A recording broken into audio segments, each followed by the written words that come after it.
Salam alaikum. Dans cette vidéo, je vais vous montrer comment appliquer les étapes de publipostage.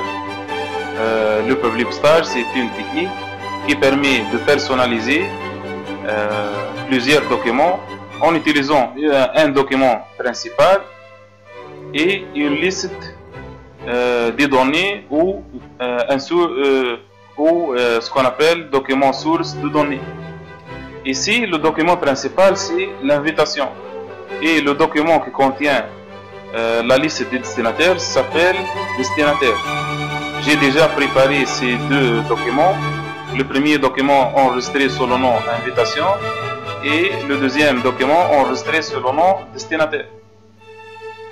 Voilà, comme vous voyez, le document principal, on l'appelle document principal puisque c'est le document qui va être envoyé à une liste des destinataires. Voilà la liste des destinataires ici.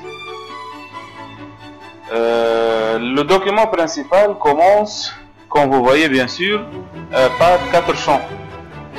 Titre, nom, prénom, ville.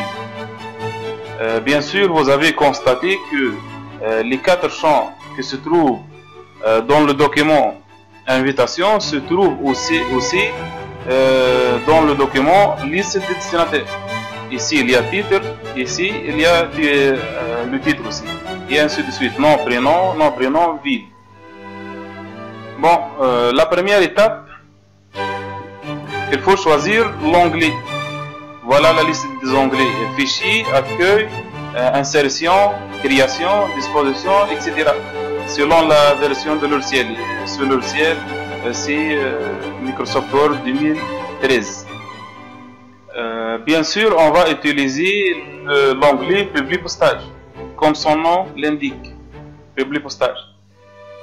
Le premier bouton, c'est le bouton démarrer la fusion et le publipostage. C'est une chose très claire. Attention, ici tous les noms de boutons toujours sont des noms remarquables, sans aucune ambiguïté. Bien sûr, pour commencer la fusion et le publipostage, on clique sur le bouton démarrer la fusion et le publipostage. Mais ce document, ce bouton ou cette étape, c'est une étape optionnelle. Vous pouvez la dépasser et passer directement vers la sélection des listes de destinataires. Bon, on va faire ça. Démarrer la fusion et le publipostage, puis choisir lettre tout simplement.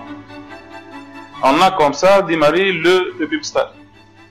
Maintenant, on va sélectionner la liste des destinataires. Il y a 3 options: entrer une nouvelle liste, utiliser une liste existante, sélectionner les contacts Outlook. On n'utilise pas le logiciel Outlook, donc on va choisir une option, soit la commande, soit entrer une nouvelle liste, et soit la commande utiliser une liste existante. Bien sûr, on a déjà préparé le document source de données qui est destinataire, le fichier Excel destinataire qui contient la liste des destinataires. C'est pour cela on va choisir utiliser une liste existante. Et on utilise entrer une nouvelle liste, voilà, pour créer la liste des destinataires ou saisir la liste des destinataires lors de l'application de cette technique. On saisit les données ou les données des destinataires et on clique sur OK et l'enregistrer. Bien sûr, dans cette vidéo, on va utiliser une liste existante puisqu'on a préparé déjà la liste des destinataires. Maintenant, vous allez sélectionner la liste des destinataires. Ma liste de destinataires se trouve sur le bureau dans un nouveau dossier. La liste des destinataires, c'est destinataire.xlsx, c'est l'extension de Microsoft Excel. Et on sélectionne le fichier, on clique sur ouvrir. Le tableau qui contient la liste des destinataires se trouve dans la feuille numéro 1. Donc, on clique sur la feuille numéro 1 et on clique sur OK. Maintenant, la liste des destinataires a été insérée ou ajoutée. Il y a des autres boutons qui sont maintenant activés, c'est-à-dire qu'on peut l'utiliser. Troisième bouton, c'est modifier la liste des destinataires. Bien sûr, dans notre exemple, on ne veut pas modifier la liste, donc on va passer cette étape. Le bloc d'adresse, on n'utilise pas, c'est pour ajouter une adresse à votre lettre. Formule d'appel, non, c'est pour les salutations, etc. L'étape maintenant la plus importante, l'étape insérer un champ de fusion. Insérer un champ de fusion, c'est l'étape de public stage. C'est une étape très importante. Pour insérer les champs de fusion, on procède comme ça. On sélectionne le champ, par exemple ici titre, puis on clique sur insérer un champ de fusion et on choisit titre. Maintenant, on sélectionne le champ de fusion non et on choisit non et on choisit non. Puis on sélectionne le champ de fusion prénom, puis insérer un champ de fusion et on choisit prénom. La ville aussi, on sélectionne le champ de fusion ville, puis on choisit insérer un champ de fusion et on choisit ville. N'oubliez pas ici, il y a dans certains exemples, il y a des champs de fusion qui se répètent. Ici, le titre est répété ici. Donc, on le sélectionne une autre fois et on fait insérer un champ de fusion et on choisit titre. Maintenant, on a inséré tous les champs de fusion.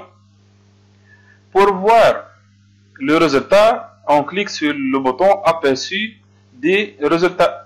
Ce bouton est optionnel. Vous pouvez utiliser ce bouton comme vous pouvez le dépasser ou passer directement. Maintenant, voilà, comme vous voyez, tous les champs ont été changés. Monsieur Salah Ali Gabsa et ici, monsieur aussi. On passe maintenant à la dernière étape qui est l'étape terminer et fusionner. On choisit, il y a trois commandes ici, ou trois options. Modifier des documents individuels, imprimer les documents ou envoyer des messages électroniques. Bien sûr, on ne veut pas imprimer les documents et on ne veut pas envoyer des messages électroniques par l'email. Donc, on choisit l'option modifier des documents individuels. On va fusionner les enregistrements dans tous les documents. Donc, on laisse tous activés et on clique sur le bouton OK. N'oubliez pas que dans notre vous voyez ici, il y a dans notre liste de destinataires, il y a trois invités ou trois destinataires. Il faut donc ici avoir trois pages Word. La première page, la deuxième page et la troisième page. Notre technique, donc notre travail est juste et on a terminé le public stage. Merci pour votre attention et j'espère que vous avez bien compris comment appliquer les étapes de public stage. On commence par sélectionner la sélection des destinataires. L'étape démarrer, c'est une étape optionnelle. On choisit la liste des données, puis on insère les champs de fusion un par un, puis directement terminer, fusionner. Donc, on utilise seulement trois boutons. Sélectionner les destinataires, insérer un champ de fusion, terminer et fusionner. Merci une autre fois et au revoir.